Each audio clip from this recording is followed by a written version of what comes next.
Welcome to another edition of Overcoming Objections, the Flashcard Series where we teach how to overcome commonly heard sales objections through pictures.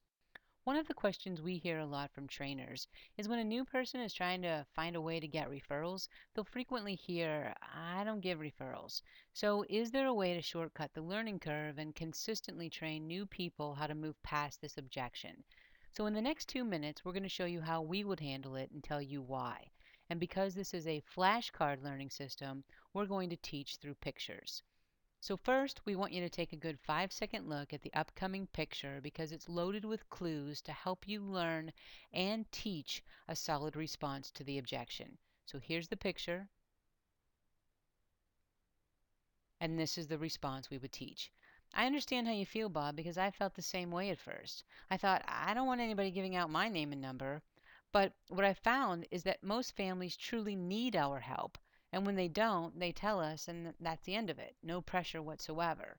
So doesn't it make sense to let them decide for themselves? Great. What's the best way for me to reach Chris? So let's break this down. A referral is about the highest form of a compliment on the planet. It means that there is a high expectation that your future performance is going to reflect positively on the person who referred you. And when we're new, our confidence isn't necessarily overflowing because in the early stages of the game, we lack consistency. So, unless we're asking a relative or a friend to help us out, don't really expect to get referrals regularly until you've earned it.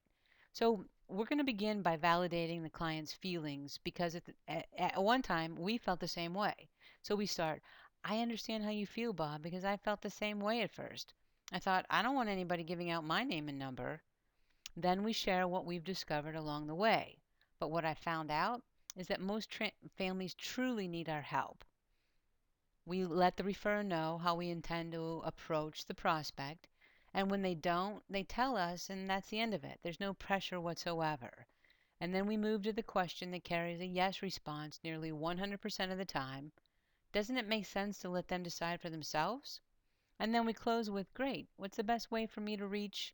And here's where we need to be very specific because the client needs to know who you can best help or what problems that you actually solve.